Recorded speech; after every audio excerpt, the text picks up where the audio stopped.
नमस्ते दोस्तों, मेरे चैनल में आप सबका स्वागत है। आज मैं शिव चर्चा की कथा सुना रही हूँ। कथा बहुत ही सुंदर है, शुरू से अंत तक जरूर देखिएगा। अच्छा लगेगा तो लाइक करिएगा, शेयर करिएगा और चैनल पर पहली बार देख रहे हैं तो चैनल को सब्सक्राइब करिएगा। तो चलिए शिव चर्चा की सुंदर कथा सुनाती हूँ। एक गांव में एक बूढ़ी अम्मा रहती थी। बूढ़ी अम्मा के पति नहीं थे और ना ही बेटा था और बूढ़ी अम्मा के पास बहुत ही धन दौलत था। वह अमीर थी, बहुत धन दौलत था, लेकिन उसको सेवा करने वाला कोई नहीं था। बूढ़ी अम्मा के एक भतीजा था जिसका नाम था रामू।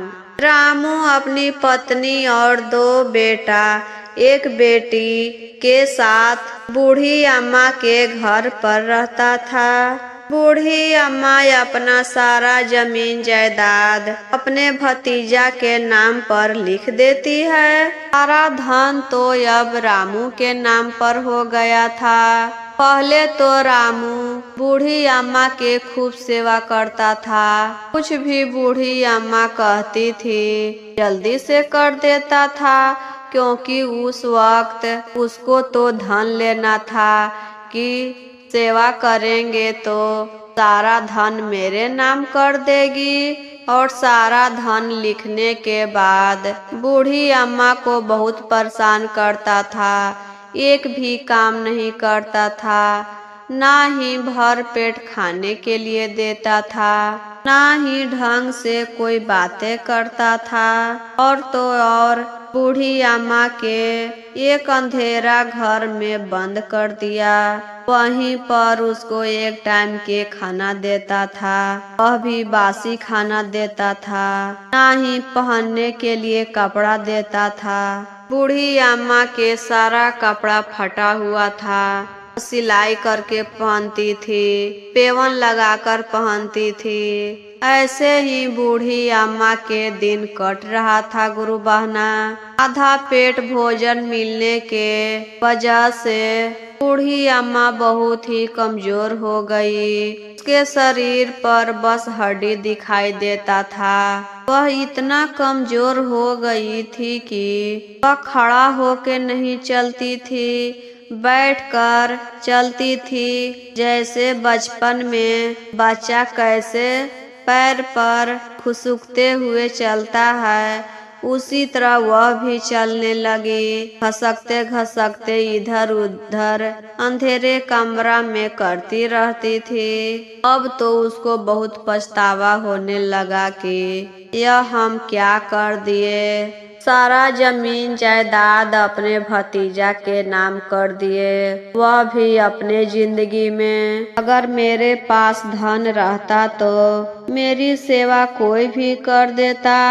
यही सोच रही थी कि उधर से रामू के दोनों लड़का आता है और बूढ़ी अम्मा के बाल खींचकर भाग जाता है, कभी चुट्टी काटकर भाग जाता था। वह अपने माता पिता के देखता था कि बूढ़ी अम्मा के बहुत दुख देते हैं, इसलिए वह भी बहुत बूढ़ी अम्मा के परेशान करता था। लेकिन रामू के जो लड़की थी वह ऐसा नहीं करती थी। उसको बूढ़ी अम्मा पर बहुत दया आता था।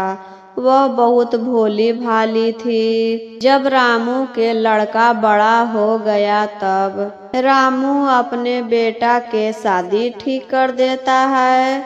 जिस दिन तिलक आने वाला था उस दिन तो उसके घर में बहुत ही चहल पहल थी। सब स्त्रियां गीत गा रही थी, कुछ लोग घर के सजावट में लगे हुए थे। हलवाई तरह तरह के पकवान बना रहा था, बुनिया, पूड़ी, मिठाई, रतुआ, आलू दम, अनेक कई प्रकार के व्यंजन बन रहा था और खुशबू चारों तरफ फैल गई। उसके घर में इतना चहल पहल था कि रामू के पत्नी के जरा सा भी फुर्सत नहीं था। वह काम करने के लिए कभी इधर जाती थी, कभी उधर जाती थी, लेकिन जिसके धन पर वह राज कर रही थी उसको तो एक बार भी नहीं पूछने गई कि चलिए नया कपड़ा पहन लीजिए, आज बेटा के तिलक आने वाला है। बूढ़ी अम्मा के छोड़ाकर सारे रिश्तेदार को बुलाई थी। बूढ़ी अम्मा एक अंधेरे कमरे में बैठी हुई थी। हलवाई खाना बना रहा था तो उसका महक बूढ़ी अम्मा के रूम में चला जाता है। बूढ़ी अम्मा को सुगंध मिलते ही वह खुश हो जाती है कि आज बहुत ही स्वादिष्ट भोजन बना है, आज भर पेट खाने के लिए मिलेगा। लेकिन उससे रहा नहीं जाता है गुरु बहना। वह घुसुकते घुसुकते हलवाई के कढ़ाई के पास पहुंच जाती है।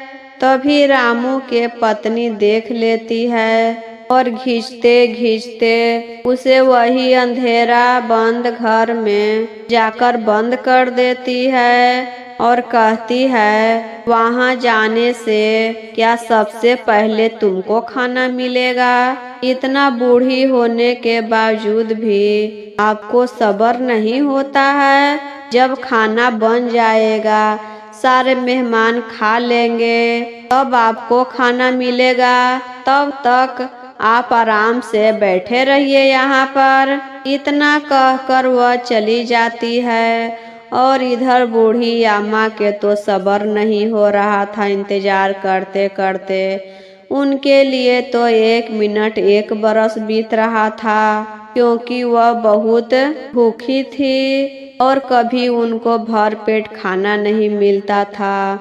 मिलता भी था तो बासी खाना मिलता था। इसलिए वह सोच रही थी कि आज ताजा ताजा भोजन मिलेगा और स्वादिष्ट भोजन मिलेगा।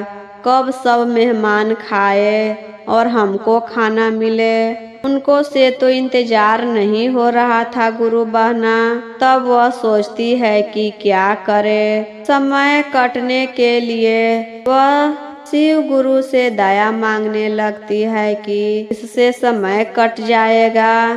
फिर 4-5 भजन गाती है। उसके बाद नमः शिवाय के जाप करती है। करते करते बहुत देर हो गया था। अब उसको लगा कि सब मेहमान खा लिए होंगे और सब सो भी गए और हमको खाना खाने के लिए कोई भी नहीं पूछा। फिर वह घुसुकते घुसुकते बाहर आती है। तभी वहां पर सारे मेहमान खाना खा रहे थे। मेहमान बूढ़ी अम्मा को देखते हैं तो सब खाना से उठने लगते हैं कि यह बूढ़ी कहाँ से चली आई, कितना महक रही है। बूढ़ी अम्मा के तो कभी नहलाया धुलाया नहीं जाता था और एक कमरा में बंद रहती थी तो वह महके नहीं तो क्या होए। तभी रामू देख लेता है, वहां पर आकर फिर कमरा में ले जाकर बंद कर देता है। बूढ़ी अम्मा बेचारी क्या करती, रोते बिलखते हुए सो जाती है। सभी मेहमान लोग खाना खाकर चले जाते हैं। घर के परिवार सब खाना खा लेते हैं, लेकिन बूढ़ी अम्मा के कोई नहीं गया खाना देने। जब सब लोग सो गए तो रामू के जो बेटी थी वह बूढ़ी अम्मा के लिए खाना लेकर आई। अम्मा अम्मा खाना खा लो। बूढ़ी अम्मा सुनती है और झटपट उठती है खाना खाने के लिए।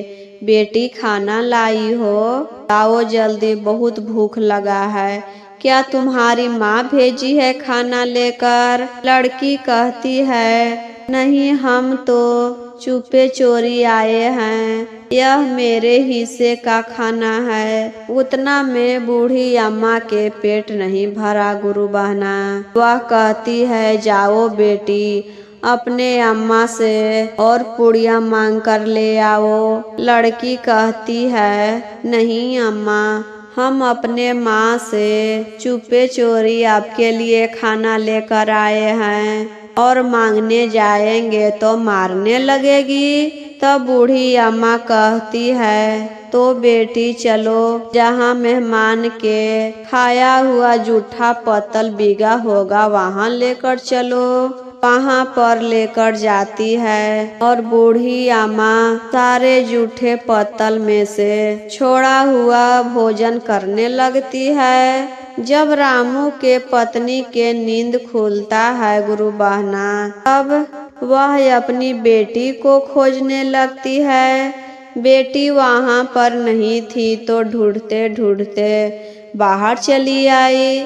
बाहर आकर देखती है कि उसकी बेटी खड़ी है और वहीं पर बूढ़ी अम्मा जूठा पत्तल पर से भोजन कर रही है। तो यह देखकर उसको बहुत दुख हुआ कि देखो तो, जिसके धन पर हम राज कर रहे हैं और उसी को हम खाना नहीं खिलाए, वह सब के जूठा पत्तल पे से खाना खा रही है। वह भगवान से हाथ जोड़कर क्षमा मांगने लगती है और उसी समय भंडार घर में जाती है। एक थाली में सभी प्रकार के भोजन लाकर बूढ़ी अम्मा के देती है। कहती है, लो अम्मा, भोजन कर लो, हमसे बहुत गलती हो गया, हमें माफ कर दो और अपने शिव गुरु से इस पाप के लिए क्षमा मांगना।